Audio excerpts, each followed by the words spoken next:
시간입니다. 자, 여러분, 제가 기존 쇼츠 영상에서 올린 것처럼 이 갤럭시 워치 4는 인바디 기능이 혁신이다, 이제 막 눈치 보면서 인바디 할 필요 없다 라고 말씀드렸는데 그 말 우선 취소해야 될 것 같습니다. 제가 그 체성분 정확도 테스트를 위해 실제 고급 인바디 기계와 이 갤럭시 워치 4를 같은 시간에 총 4번 정도 한번 비교를 해봤는데요, 그 결과가 너무 충격적입니다. 자, 뒤에서는 이 친구의 아주 자세한 사용과 함께 다양한 테스트를 해봤으니까요, 여러분 구입하시기 전에 이 친구가 진짜 필요한 제품인지 다시 한번 확인하시고 결정하시기 바라겠습니다. 자, 그럼 어떻게 되죠? 쫙 따라!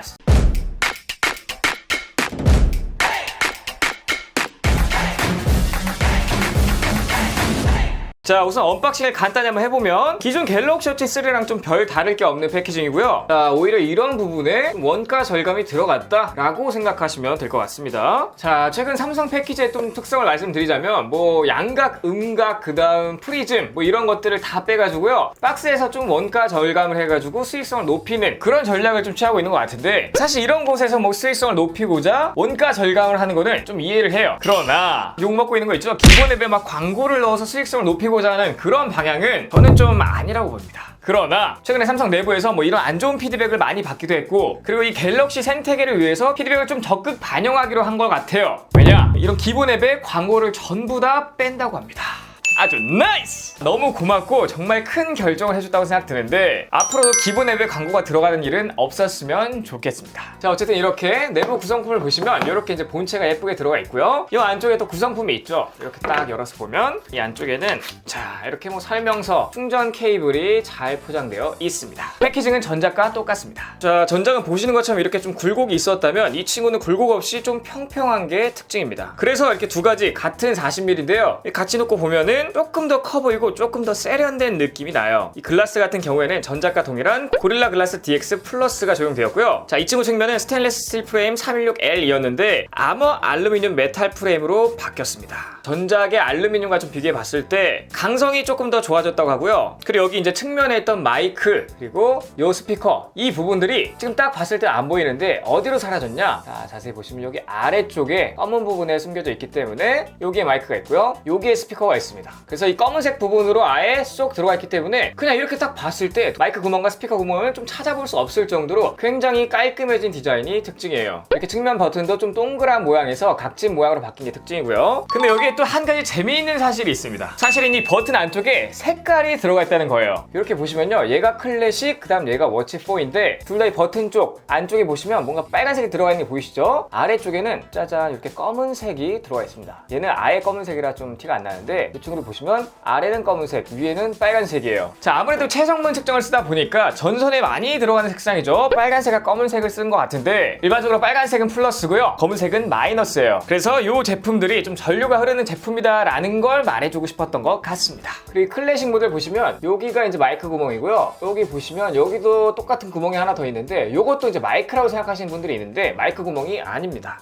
이 구멍 같은 경우에는 이제 프레셔 벤트 구멍이라고 하는데 내 외부 압력을 좀 유지하는 그런 구멍이라고 생각하시면 되고요, 이 압력을 이용해서 뭐 오염입자 침투 같은 걸 좀 방지하는 그런 목적입니다. 자, 클래식은 요 마이크 옆에 요쪽에 있고요, 워치 4 같은 경우에는 이 뒤쪽, 뒷판, 가운데 위쪽에 자리 잡고 있습니다. 추가로 스펙 시트를 보면요, 워치 4 클래식 모델만 홀 센서가 들어가 있는 모습을 볼 수가 있는데, 이 홀 센서의 경우 보통 어디에 사용되냐, 이런 패드의 스마트 커버에 이 자석, 이 마그네틱을 읽는 게 이 홀 센서라고 할 수 있는데요, 이 커버를 열면 화면이 켜지고 커버를 닫으면 화면이 꺼지는, 보통 이러한 기능 때문에 홀 센서를 사용하거든요. 그런데 이제 워치 4 클래식엔 왜 있을까요? 바로 베젤링 때문입니다. 클래식 같은 경우에는 이제 물리 베젤링이 있는데 이 베젤링을 위해 도입된 기능이라고 할 수 있고요, 그 워치 4 같은 경우에는 이제 물리 베젤링이 아니라 터치식 베젤링이기 때문에 홀 센서는 빠져 있습니다. 자, 이 전작과 비교하자면 크기의 경우 전체적으로 좀 비슷하나 두께만 1mm가 좀 얇아졌고요, 이 후면의 굴곡이 굉장히 많이 줄어가지고요, 자, 이렇게 착용했을 때 착 부신 느낌이 이 친구가 훨씬 좋아요. 그런데 이 착 붙어있는 느낌이 좋다는 거지 착용감이 좋아졌다 뭐 이런 건 아니고요, 사실 착용감은 거기서 거기입니다. 밴드 같은 경우에 이 본체 굴곡이랑 똑같이 맞춰져서 제작되어 있어가지고 굉장히 좀 통일된 일체감을 주는 게 특징이고요, 전작 같은 경우에는 이 밴드와 이 본체 사이에 좀 틈이 있었죠. 이런 틈을 꽉 메운 게 이 워치 4의 디자인적인 특징이라고 할 수 있겠습니다. 자, 그런데 문제는요, 일반적인 20mm 스트랩 있죠, 이런 거로 갈아 끼웠을 때 문제가 굉장히 커집니다. 워치 4 전용으로 나온 이 스트랩은 일체감이 굉장히 좋으나 한쪽만 스트랩을 바꿔서 껴보도록 하겠습니다. 자, 보시는 것처럼 한쪽에는 20mm 20mm 스트랩을 꼈어요. 보시다시피 이 빈 공간이 있죠? 기존 액티브2보다 빈 공간이 많이 생깁니다. 굉장히 많이 생겨서 그냥 일반적인 20mm 스트랩을 끼기에는 좀 모양새가 별로다 라고 생각하시면 될 것 같고요. 또 한 가지 좀 아쉬운 사실은 머치4 스트랩들이 굉장히 좀 안 예쁘다는 거예요. 제가 이 스트랩들을 보기 위해 삼성 디지털 플라자에 갔는데 거기에 모든 스트랩들이 다 진열되어 있더라고요.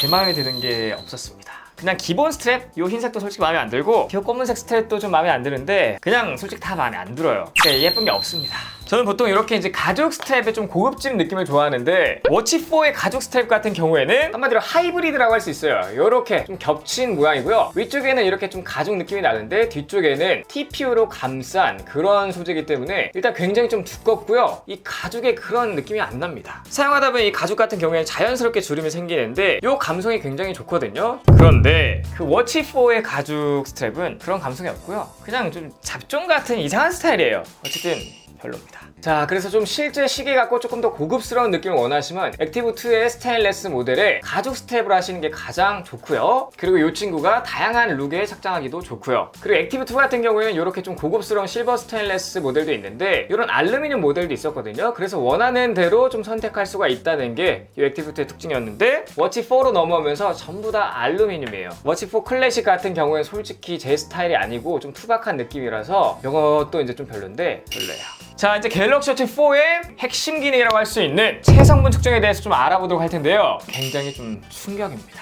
자, 우선 인바디 측정 같은 경우에는 정확한 자세가 굉장히 중요한데요. 이 정확하게 자세를 잡지 않으면 잘못된 데이터가 나올 수 있기 때문에 우선 한번 설명을 드리고 보여드리도록 하겠습니다. 이렇게 손목 위쪽에 정확히 장착을 하신 다음에 오히려 살짝 조이면 더 좋아요. 자, 그래서 체성분 측정을 누르고요. 맨 처음에는 뭐 나이라든지 키라든지 그런 거 입력하는 게 나오는데 그 이후에는 몸무게만 입력하시면 됩니다. 그 다음 확인을 누르고 중요한 포인트예요. 이렇게 이제 겨드랑이를 떼셔야 되고요. 요 손과 요 손이 딱 붙으면 안 되기 때문에 살짝 떨어뜨린 상태에서 정확히 버튼에만 이렇게 붙이고 있어야 합니다. 그럼 자동으로 한 15초 정도 걸리면서 이 퍼센트가 올라가서 인바디 결과가 나와요. 참, 그리고 만 20세 이하 분들은 측정 결과가 정확하지 않기 때문에 그분들이 사용하시는 건 좀 비추고요. 자, 해당 종이 같은 경우에는 제가 고급 인바디 기계에서 측정한 저의 체성분 데이터입니다. 똑같은 시간에 인바디 측정하고 바로 이어서 워치4로 측정을 했기 때문에 조건은 똑같아요. 그런데 결과는 굉장히 달라요. 자, 볼까요? 자, 우선 여기 보시면 이제 날짜와 시간이 나와 있죠? 시간이 10시 17분입니다. 근데 요 인바디 시간이 한 6분 7분 정도 빠르더라고요. 어쨌든 이렇게 쭉 보시면 체중은 66.7, 근력량은 32.2, 체지방량은 9.6, 체지방률은 14.4 이렇게 나왔는데 데이터가 얼마나 다른지 한번 같이 보여드리도록 할게요. 우선 이렇게 한번 보시면 체중은 66.7, 제가 설정하는 거랑 똑같고요. 체지방률이 16%예요. 자, 여기서 봤을 때 체지방률이 14.4%였죠. 일단 굉장히 많이 틀리고요. 골격 근량도 얘는 30.4가 나오는데 여기 이제 인바디 종이로 보시면 32.2, 그러니까 무려 1.8kg나 골격 근량이 적게 나온다는 거고, 체지방량 같은 경우는 얘는 10.7이 나오는데 얘는 9.6이 나옵니다. 그러니까 엉망이에요. 데이터가 한계이기 때문에 이건 좀 정확하지 않을 수 있다 라고 생각하고 점심을 먹고 또 인바디를 측정을 했습니다. 자, 여기 보시면 13시 29분으로 나와 있죠. 여기도 보시면 1시 22분 데이터예요. 똑같이 한 7분 정도 좀 차이가 나는데 똑같은 시간에 측정한 거고요. 체중도 67.1kg로 똑같이 했고요. 아래 보시면 여기 체지방률은 16.1, 30.5, 10.8 이렇게 나오는데 일단 체지방률이 14.2고요. 골격 근량 32.5, 체지방량 9.5입니다. 자, 보시면 일단 골격 근량이 2kg나 차이 나고요. 체지방량 같은 경우에도 1.3kg나 차이 나요. 뭐 뒤에 두 가지 데이터도 제가 지금 첨부드리고 있는데 보시는 것처럼 데이터가 너무너무 다르기 때문에 측정할 때마다 이거 좀 믿을 수 없는 기기구나 이런 생각이 들었습니다. 그러니까 일반적으로 좀 근육량이 적게 나오고요. 지방량이 높게 나와서 체지방률이 꽤나 높게 나옵니다. 그래서 조금이라도 좀 좋게 나오면 오히려 좀 기분이 좋았으련만 더 안 좋게 나오니까 그냥 확 열이 받더라고요.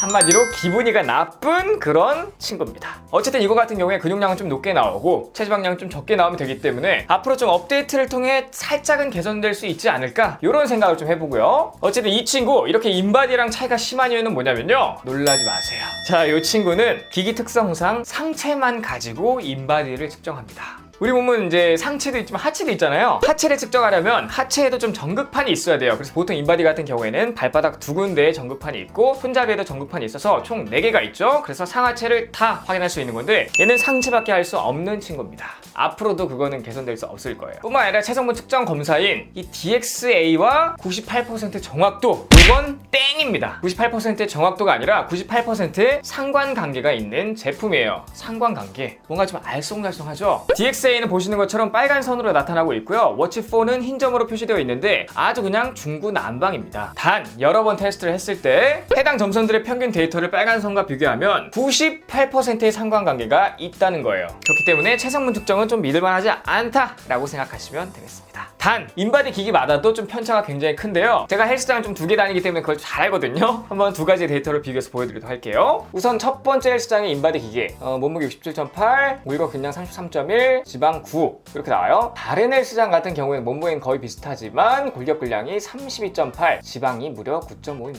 그러니까 원래 인바디는 정확한 데이터가 아니에요. 눈으로 보는 그 눈바디가 정확합니다. 그래서 살이 많이 축적되는 이렇게 옆구리 같은 데 있잖아요. 손으로 집어보는 게 오히려 더 정확하다라고 생각하실 수도 있겠습니다.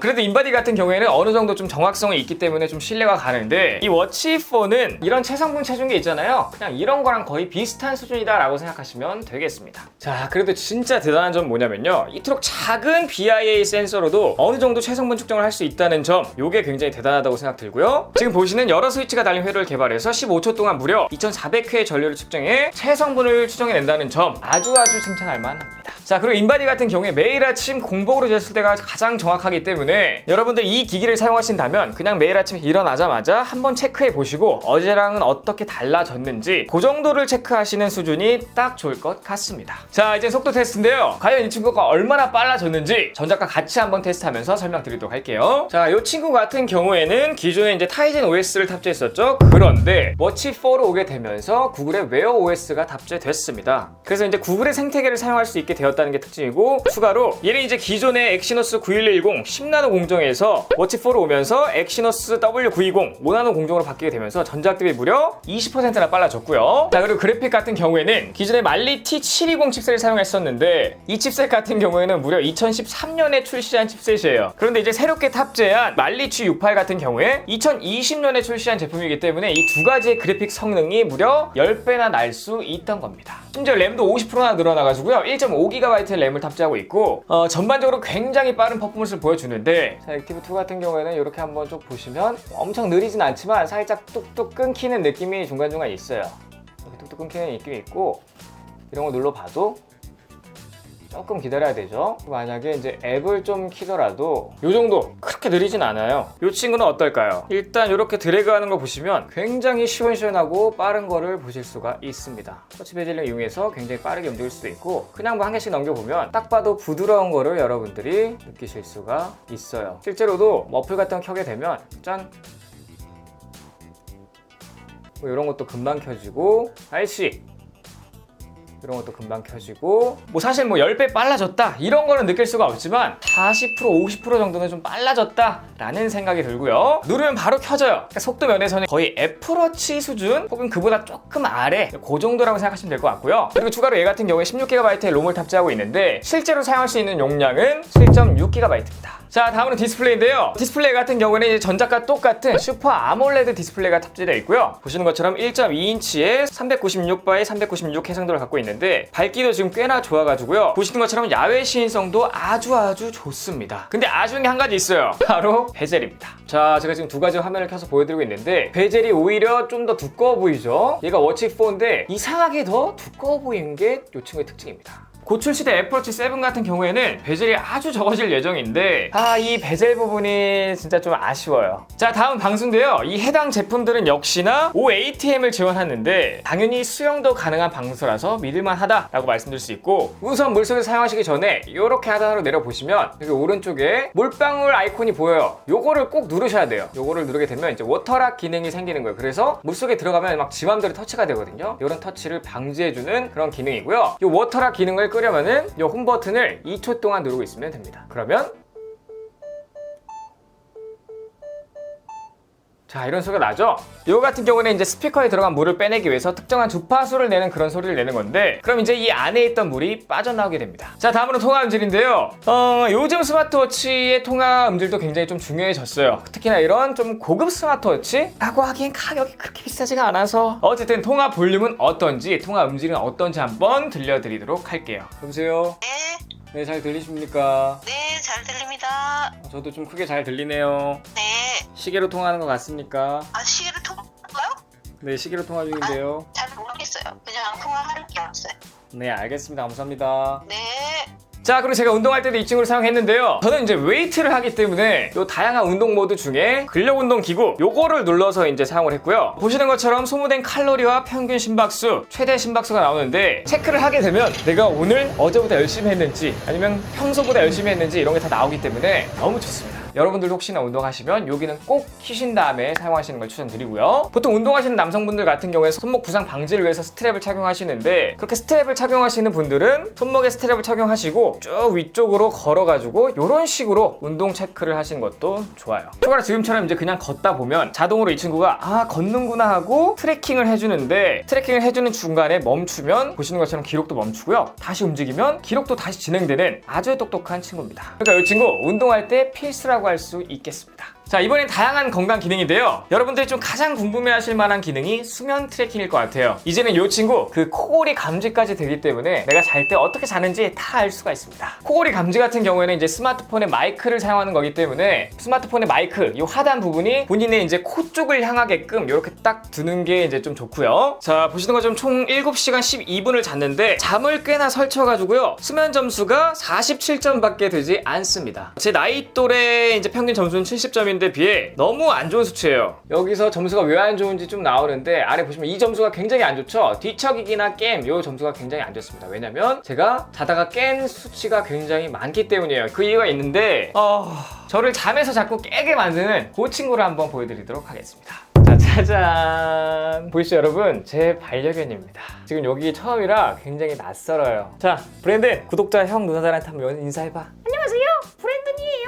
저는 말티프예요. 반가워요. 아이고, 말도 잘하죠? 자, 이 꼬맹이가 새벽에 자꾸 울어가지고요, 제 잠을 그렇게 깨웠습니다. 그래서 이 뒤척이거나 깬 부분의 수치가 굉장히 안 좋아요. 어쨌든 오늘 특별 출연해줘서 고맙고 집에 갈 차례입니다. 안녕히 계세요. 자, 어쨌든 저 꼬맹스 때문에 이렇게 많이 깼어요. 보시면 수면 중 게임 시간이 1시간 26분. 정말 안타까운 건 깊은 수면이 1분도 없다는 겁니다. 저 같은 경우에 이제 수면 중 혈중산소, 이 혈중산소 기능을 좀 켰기 때문에 이런 게 나오고요. 90% 미만이 없다라고 나오는데 아무런 데이터가 안 나와야 좋은 거고요. 코골이 같은 경우에도 뭐 데이터가 없어요. 이것도 데이터가 없는 게 좋은 겁니다. 데이터가 있으면 코를 곤다는 거기 때문이에요. 자, 그리고 수면 트래킹 기능뿐만이 아니라 보시면 굉장히 다양한 건강 기능들이 있는데요. 혈압 같은 것도 있고요, ECG도 있고요, 심장 박동수, 그럼 스트레스, 요 같은 경우에도 뭐 스트레스 같은 건 좀 괜찮다고 나오고 있죠. 또 뭐가 있을까요? 혈중 산소 농도, 이것도 굉장히 좀 좋게 나오고 있습니다. 자, 이렇게 보시는 것처럼 이 자그마한 스마트워치 안에 굉장히 많은 건강 관련 기능들이 다 들어가 있어요. 이 정도는 돼야 스마트워치라고 할 수 있지 않을까 이렇게 생각이 들고요. 정말 대단합니다. 자, 그리고 이제 갤럭시 웨어러블 어플을 보시면 이렇게 이제 화면을 좀 바꾼다든지, 아참, 그리고 요거 같은 경우는 제 브랜든 옷 입혀가지고 찍은 사진이에요. 배경화면 요게 아까 그 브랜든입니다. 뭐 이런 식으로 다양한 화면으로 바꿀 수도 있는데 저는 안 바꿀 거예요. 뭐 애플리케이션 뭐 순서라든지 이런 것도 변경할 수 있고요. 파일 같은 경우에도 다 바꿀 수가 있어요. 빠른 설정 창도 여러분들이 원하는 대로 좀 설정할 수도 있고요. 그리고 뭐 다양한 설정들도 할 수 있는데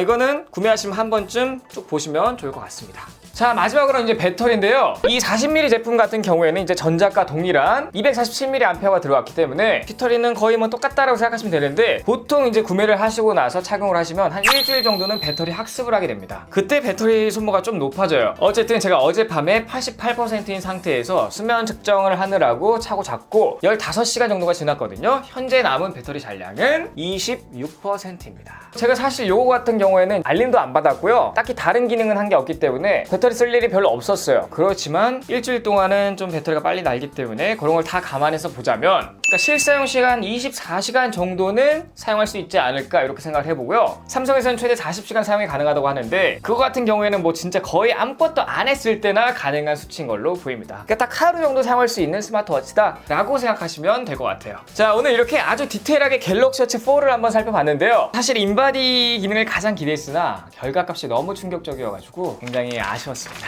그래도 뭐 저렴해진 가격, 빨라진 속도, 깔끔해진 디자인 같은 걸 좀 종합적으로 판단해 봤을 때 안드로이드 진영에서 성능 대비 가격이 가장 좋은 제품이 아닌가 이런 생각이 들고요. 혹시나 여러분들이 그래서 뭐 어쩌라고 사 마라 라고 물어보신다면 사도 좋다 라고 말씀드릴 수 있겠습니다. 단 스트랩별로 좀 취향이 많이 갈릴 것 같은 그런 제품이에요. 스트랩도 별로 안 이쁘기 때문에 혹시라도 여러분들이 구매하실 거면은 삼성 디지털 프라자 가시면은 다양한 스트랩들이 다 나와 있거든요. 그리고 색상들도 뭐 많기 때문에 한 번쯤 여러분들의 착장이 어떤지, 여러분들이 보통 어떤 스타일을 입으시는지 생각을 해보시고 착용을 해보신 다음에 가장 어울리는 걸로 구매하시는 걸 추천드리도록 하겠습니다. 자, 어쨌든 오늘 영상 여기까지고요. 제 영상이 조금이라도 도움이 되셨거나 유익했다고 생각하신다면 여기 아래 저를 보시고 들어오시면 바로 구독, 구독 버튼 눌러주시고 좋아요, 댓글, 알림 설정까지 부탁드리겠습니다. 고기! 지금까지 IT 크리에이터 영화였습니다. 감사합니다.